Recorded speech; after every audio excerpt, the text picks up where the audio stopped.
Welcome, everybody, to the Voices That Lead. I'm your host with the most, Natan Verhovsky. I'm so excited to have Chris Steely with us today. We will be going into a deep dive on a couple questions, and it is so remarkable that when you have people of the most incredible caliber that have served and serve others in so many different ways, that it really puts a spotlight onto what service can mean in a multitude of ways. And it's an absolute treat. We're going to be looking at Chris and examining him through the filter of a couple key questions, and then maybe even a couple secret questions afterwards. So you'll have to stay tuned. Chris, how are you, man? I love it, man. I love your voice, man. I love the idea of secret questions, and it's good to know that you are truly the host with the most. By the way, just Thank you. Boop, boop, boop. All right. Do us a favor, because I would not do you justice. Take a couple minutes. Tell us about a little bit of your background, where you are, where you came from. So I'm a purpose-driven leader, right? Basically a flesh and bone meat package that actually has a lot more going on behind the superficiality and what you see, right?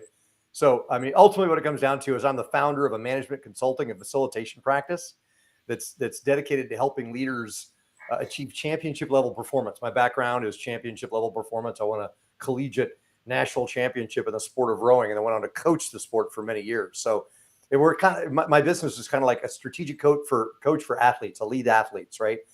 Focusing on business leaders, optimizing their mindset, operations, and execution for peak success. I got to earn my MBA, joined the Marine Corps, served a total of 24 years in and out of the United States Marine Corps as a logistics officer. So again, it's been a life of distinction, a life of service. I've become a certified award-winning corporate facilitator, working with service-oriented business leaders that understand the value of conditioning that high-level performance. And it's an international practice.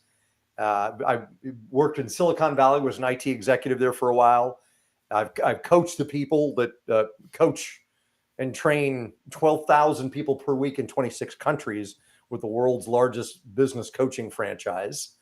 Anyway, so that's my background. I'm a genius mind practitioner doing NLP. I've won awards again from the International Association of Facilitators for my facilitation. So again, purpose-driven life. I'm here to make a difference, and let's make a difference together. So there you go. How's that? Beautiful. Ladies and gentlemen, you understand why I brought Chris over. This is Voices That Lead. We're here to focus on leaders' legacy limitless. And in that context, we get to be very cool and ask three key questions. Number one, we'd want to look at, how do you lead those that you serve? Okay, so first question. What the first thing that comes to mind when I say that is the ultimate bastion of pure leadership, which I believe is the United States Marine Corps.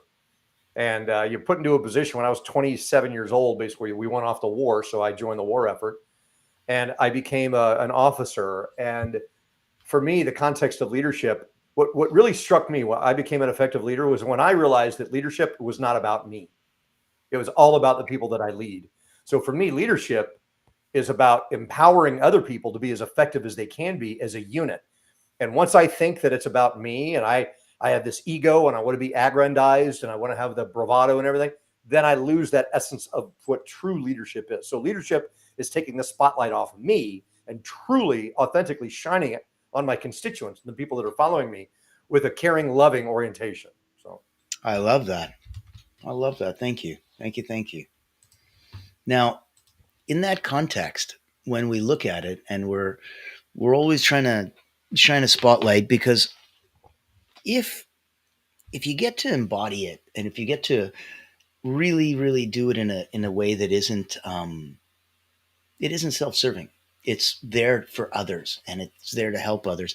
A lot of the times you got to meet them where they are, and that's not easy to do because people are at different places along the journey. What have you found that what do you found that helps you, I guess, humanize that? Because you're going to have to meet people that you're going to have to really roll up your sleeves and get to work. what comes to mind, Natan, is understanding and respect. Like I say, the way I just define leadership, it's almost like an essence. It's almost like an energy, right? And when I encounter other people that obviously don't have that essence, maybe they have a self-serving motive, right? Maybe they are ego aggrandized, right? Maybe they do want to overpower other people versus empower them, right? Or maybe they do have a motive that may not be as noble as a motive that I would think. Maybe their greed motive is what drives them. And I bump into people like that all the time. I have to honor, respect, and understand that. I mean, I've been there before. I'm a classic. I'm as human as anybody else is. But Sure. I think the imperative is to be respectful and empathize with them and go to that level of understanding and listen and care and draw them out by being somebody who's a listener, active listening, and creating a container of respect and authenticity and vulnerability, even with the people that I may not align with. So it's a holistic Yeah. respect and empathy and extending, you know, just the realization that they're all doing the best they can with what they've got, and Yeah. really having a heart for that and knowing that and extending that to them. I think that's that's probably my answer to your question. Yeah. I love that. And I remember when you'd said, a little while earlier about empathy. And I had one of my mentors had said that the big difference between empathy and sympathy is if you go out on a cruise ship and you see some guy on the edge and he's just so seasick, he's thrown up over the side. If you come over and you sympathize with him, you feel what he feels. Now you throw up over the side. If you empathize with them, you go, oh shit, I understand what you're feeling. I'm just going to go get you a glass of water to help. That's I it. I don't have love to that. I don't have to go through what you're going through in Yeah. order to feel enough for you to empathize. Right. And the thing is, there's people that try to convey empathy in a not authentic way, and that shows. You can actually feel whether or not somebody truly cares. I always do this. I always go to my heart, right? And you can feel that if somebody is doing false empathy because they're, hey, this is what I'm supposed to say and everything. These days, Yeah, especially these days, it's with this renaissance of understanding that's occurring in sure. consciousness circles. People see through that. You can actually feel whether or not somebody's authentically empathetic or not. You know. I love that. And I remember when we met that it was one of those things that, I'd connected very strongly because you'd served. And I said, I never served. I've just done 40 years of martial arts, and that gives me a taste of the discipline. Yeah, martial arts is huge. Been a big part of my life since I was a kid. My mother taught me kung fu, and Oh, then of that's course in the amazing. Marine Corps we use martial arts as a hand-to-hand combat mechanism. But for me, martial arts isn't about necessarily the combat or the defensive posture and everything. It's about the essence of the spirit and the somatic embodiment of resilience and competence. You know, the Bushido code comes to mind, right? And actually living from that space, right? Yeah, yeah, yeah. Very much so. And I love that too, because I remember when I'd studied here and I'd, gone through half a dozen martial arts, and then I'd met one of my instructors, and he was classically trained Systema from Russia.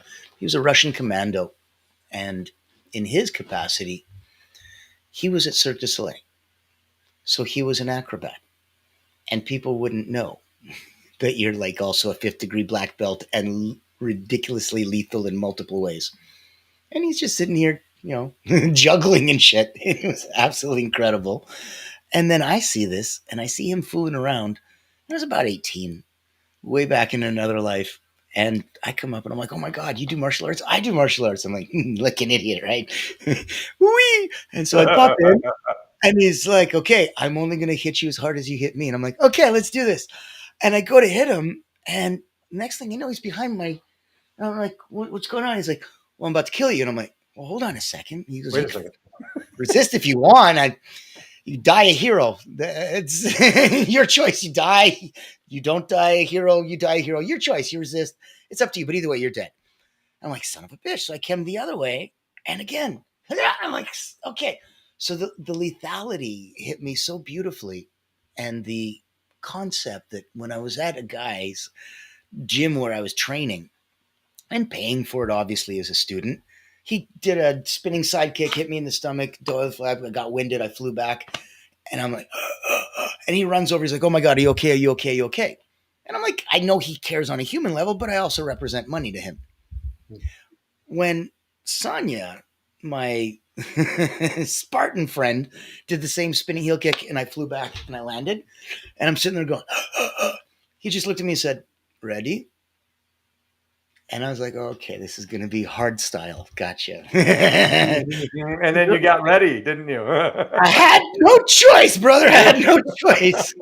That's the best thing is when I teach in my classrooms because I teach, I eat my own dog food. I teach people how to do what I do, and an aspect of it is the wonderful thing about martial arts is the master knows only when to get back in balance when the master is thrown off balance. So be grateful when the feedback that you're receiving is forcing you to go off balance, because then and only then can you learn holistically and somatically how to actually write your course. And that applies on so many levels. And martial arts in the dojo is a great, again, metaphor for that. So I love that. Thank you. Thank you. Thank you. So let's go into the second question. What do you believe is your legacy? so I am I'm a man of spirit, right? So in the context of legacy, for me, it's a spiritual essence, it's a responsibility. So knowing that I was put here for a reason, my creator was put me on this planet, again, in this flesh and bone meat package, for a reason. My legacy is to make that reason a reality, right? So we talk about the why. I mean, why do we do what we do? For me, it's not something that can necessarily be quantified. And as you can imagine, I've done all the work. I've articulated my purpose statement. I've refined it, defined it, gone to the mat with it and everything. But for me, ultimately, what it comes down to is legacy is all about leaving the world better than I saw it, which sounds so cliche, but in a way that's completely unique to my power, my competence, my responsibility to be this man that shows up and influences in only the way that I can influence. Therefore, people are going to see an example of that and ideally follow that example. I'll call that my legacy. So that's my answer. I think that's very cool, Chris. I think that people need to, examine that. You got 17 words on your tombstone, and then it costs you $1.50 a word, and then you're like, oh, I can't afford this. So you're not going to have this like gigantostone with like 16 paragraphs on it. So conciseness is so impressive that you're like, what do you stand for? What do I believe in? What do I mean? Leaving that as a legacy is beautiful. I love that. And well, I've got a eulogy. I've actually written my own eulogy, which basically further defines that as well. So So let's look at that for a sec. Then is that the samurai, the Bushido code that I I have a funeral before I go to battle. My family says goodbye because I may not come back, and they truly kid say goodbye, and I truly say goodbye, and I'm gone, so that when I'm there, I'm there. that's an aspect of it. Again, the cliche, right? The whole dying before you die, realizing that, I mean, here I am again. As a man of spirit, some of the time we cross lines into belief systems that other people may not espouse. But I believe that knowing I was put here for a reason with a level of competence, that death for me is a noble move. It's a move into something else that's going to happen. And I've Yeah. come to terms with that in my life. I'm prepared to die. We've attached such a level of morbidity to that word. It's more about transition, right? So I am ready to do my best, knowing that my best is what I'm doing, and then I'll know that that's if I for some reason pass on after doing my best, I pass on with dignity and honor and respect and gratitude. So Putting yourself there in that. Let me ask you. There's that great expression about the pain that hurts versus the pain that alters. How do that's you feel funny. about that? As I reflect on that, I think of pain. In the Marine Corps, used to say that pain is weakness leaving the body, I right? love that. And also in the sport of rowing, rowing is the most cardiovascular and aerobic sport there is. I was rowing Jeez. in a regatta a couple months ago, and the boat next to me at the end of the race, a guy passed out. He had a heart attack. His heart exploded, basically. Oh So it was goodness. just, I mean, that kind of stuff happens. But it's about the pain and knowing, pushing through the pain and realizing that you get a condition. I get to condition myself to endure, right? So pain Wow. doesn't necessarily have to be brutal, right? Pain can be something that you embrace and learn to embrace over the value that it's bringing to you in the context of, you talk about spirit, the existential pain that oftentimes we are crushed by. But if we can ultimately surrender and realize that our creator would not subject us to a level of pain that we couldn't endure, I have a faith in that context, because I know, whether it be physical pain, emotional pain, um, the pain of loss in my life. It's never necessarily fun to go back to those, to the essence of that, but also understanding what it's doing for me, what it's doing through me. Mm. So there's so much value in that. There was somebody who'd asked me. They said that Natan, you'd said surrender to that, and I invite you to say embrace. There's a fundamental difference. And I went, he's right. I got to listen to that guy. And he said, look, you're just hanging in there and hanging on. In Russian, there's a word called terpe, which means just bear down, tough it out, grit your teeth, and that's it. Just get through it. Well, And in the Marine Corps, we say embrace the suck. That's what it is. It's going to it's suck. Sleeping gonna all night in the rain when it's freezing cold. It's going to suck. it's Embrace it. gonna suck. It's a Yep, suck. it's gonna suck. And I think that mindset shift about embracing it, that's not about surrender to the suck. That's ridiculous. It's embrace the suck.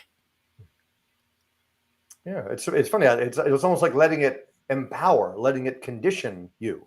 And it's never necessarily easy to do it, especially the first time, because you're like, why am I going through this gauntlet?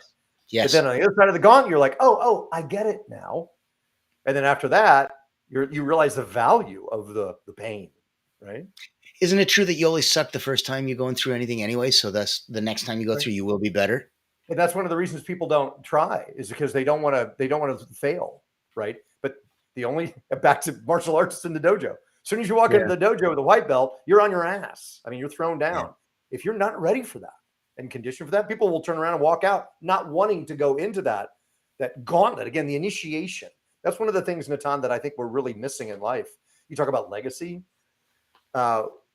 We don't have enough initiation going on anymore. I've been initiated many times through my life, whether it would be military, boarding school, college, fraternity, Marine Corps. I mean, all these initiation. I mean, we're like EST spinoff workshops. I mean, knowing ourselves, I believe that's what we get to do as leaders, is really know who we are. And that is understood through the process of going through the gauntlet, through the crucible, to be able to distill and refine and instill what gets to be who we are, right? As we surrender to that competence. And again, as a biased man, spirit, the competence and the essence of spirit. So. I love that. If you're not biting off more than you could chew, how do you know you're growing or progressing or until you throw yourself into it? Yeah. Yep. Until you throw yourself into it. And I remember I had a girlfriend that was doing basic training, and she was in Toronto, and I was in Montreal, and I was like, okay, it's about 6 hours. I had a cute little motorcycle. And that morning, I'm like, you know what? If I leave at 4 a.m, I could be there on time to watch her graduate. It'd be so cool. She'd be so unexpected. I didn't tell her nothing. There was a tornado coming. I'm like, I think I could beat it. So I'm on my cute little motorbike, and I'm like, yang, yang, yang, and I'm in the middle of this storm, and you're just hanging on, and your hand is so wet, and I'm pulling over at gas stations to dry out mitts and gloves and stuff. When I got to the base, everybody was already inside at the, I guess, auditorium-looking room. And so there was categorically no one, and I'm drenched head to toe, and I just went straight to the side of the barracks where they had the laundry machine, and I stripped butt naked, threw everything in the dryer, and just sat there on the dryer for 20 minutes, letting that dry, and then got to go see her in. But I'm like, going through that ceremony, going through that multiple times, life or death, where I'm trying, to just stay alive, it showed something. And I'm like, okay, so then it's not this crazy. Like there's so many times that if you're not tested, how do you know your mettle? How do you know your worth? Brilliant. Couldn't have said it better myself, brother. That's awesome. And people are like, I don't want obstacles. I don't want a hard life. I don't want difficulty. You sit there with your fat ass on the couch and like die very soon because it sucks. Like, why would you do this to yourself? And it's one of the things that it's all about, frankly, Natan, is leaders are readers, right? There's so much cross-pollination that gets to be done. And, so many books I could recommend. And again, Ryan Holiday's got some really good prolific perspectives around how the obstacle is the way. That's the title of one of those books, right? The obstacle is the way. Right? Yes. Truly. I remember back in the day they had that book, Who Stole My Cheese? Oh, yeah. Who Moved My Cheese? Yeah. Who Moved My Cheese? I'm like, I thought that was cute, but I'm like, and then there was a sequel. Yeah. Like we're getting so comically silly that even whether we're talking corporate or not, that we have to just get to these elementary, caricatures and stuff just so that people understand what we're talking about. I'm like, I think we can grow up. And this is, by the way, I'm trying to respect the time here. We're going to go a little bit. You got time? Go ahead, brother. Everybody talks about storytelling, right? I want to know the moral of the story. I don't have time to hear a long, drawn-out story. Just like in the book, figure it out myself. No, tell me. Yes, just tell me the moral of the story. Yes, Thank you, Chris. I'm with you, Yeah. man. I'm with you. Yeah. So then let me ask you, so we move to the third question, where we look at if you had just one gift, one way to help somebody else become truly limitless, what would you think that would be? So it's funny because as I consider what I do and how I do it, I'm a front of the room guy. Basically, I'm a stage guy. And what I specialize in the context of facilitation is creating a container of authenticity, vulnerability, and possibilities. And I've been doing this for a couple decades now, so I know how to do it. And it's about allowing people to understand. I mean, the gift I want to give people is allowing them to understand the gift that they have in the Mm. context of what their passion is. So, as I'm leading teams of people or working with the room, knowing ideally in advance what some people's maybe hesitations are, what some of their blockages are. I do profiling a ton. I love different profiling mechanisms. There's so many. Neat. And Okay. again, as we know ourselves, to be able to come into a space and know what our strengths are and what our weaknesses are and what our tendencies are in various mechanisms of getting objectivity on ourselves, and then going to that essence and realizing as I compel people to play from their strengths, allowing them to actually see what that really is, and then also shore up any weaknesses or blockages might be having. That's the gift I want to give to people. And apparently, I've just, as I go through life, I've got a competence around that, and it's because I've embraced that capability that I've got because I've done the work. Right, I've gone to the mat on myself and understood. I feel like I understand who this flesh and bone meat package is. Right, the soul that's actually inside of this body. Right, and that's When you the work speak to that I that, propel other people to do. So. it's not a one-time shot. It's not a one-shot deal, right? It's not like, Well, I oh, mean, I so looked at Chris at 20 and I'll never need to look at Chris again. You need to look at Chris at 30, at 40. Like, what do you mean? How many times have you re-examined Chris? right. It's consistent. It's constant, right? It's like Right? Okay, it's like good, it's good. an evolution, you know. Yes, And I'm yes, always it is. growing. I mean, by the way, eventually one day I'm going to stop growing, and that's why I'm 6 feet under, right? But until then, I've got growth to do, you know. So I love that. I love that. I love that. Ladies and gentlemen, if you felt something on that, please let us know. You can throw a comment, like, and share in the chat. I'm going to put up a little something, something right now so that if you wanted to come and join us, if you felt that you're already at 9 out of 10 personally and professionally, if you feel that there's a space that you want to give and share, take a minute. Let us resonate with you. Ever wonder what sets real leaders apart? It's not the corner office, it's the impact they make. Welcome to the Voices That Lead podcast with Natan Verkovsky, where we dive deep with leaders who put service first.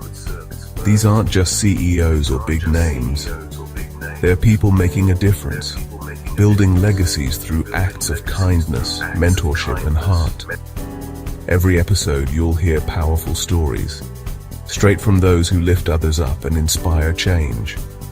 Looking for practical advice, authentic conversations, or just a spark to unleash your own limitless potential? You'll find it here. Because leadership isn't just about where you end up, it's about who you help along the way. Join the community and get inspired. Reach out to be a featured guest on the program. Leaders, Legacy, Limitless. Subscribe to the Voices That Lead podcast. Join us as a speaker and let others be inspired by you. Become the leader you're meant to be.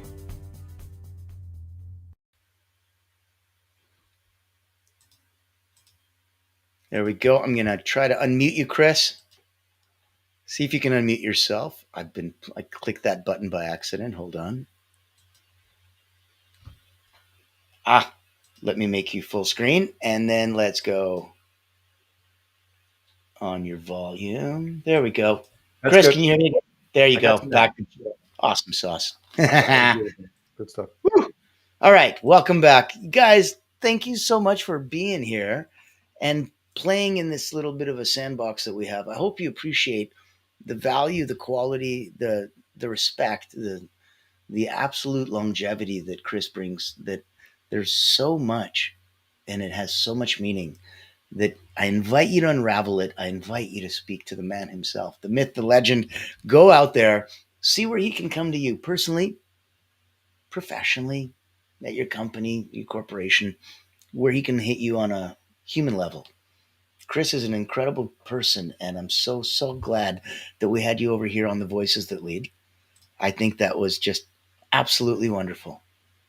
Chris, would you like to close off and let us know any other final thoughts? So again, in the context of what I'm here to do, as everything we've talked about, we talk about, legacy, mission, purpose. I'll challenge everybody to really know why they're here. What is it that compels you to live the life that we're living, that you're living, as we live in a world that frankly I don't recognize anymore. It's a world of division and uncertainty. And Yeah. getting into the context of who we are, who you are as a leader, and ultimately knowing thyself, doing the work, and then allowing that essence to distill from you so that we can all manifest what we were here to manifest and make the difference we were here to make. So that's my parting wisdom for you. Thank you, thank you, thank you. Ladies and gentlemen, thank you so much for having us do that. And I can tell you that contact information is in the chat if you want it to be on Voices That Lead. If you would like to reach out to the wonderful Chris Steely, oh my goodness, I highly, highly suggest you do. And we'll be back shortly. And you got to go visit us over on YouTube. There may be a couple secret questions that, if you liked what Chris said now, oh my goodness, when you hear him answer the secret questions, it's worth the subscribing. There's no cost, but it's worth you clicking the little button. It's going to be epic. Until then, Chris, as I say to everybody, thank you so much, and I appreciate it. Be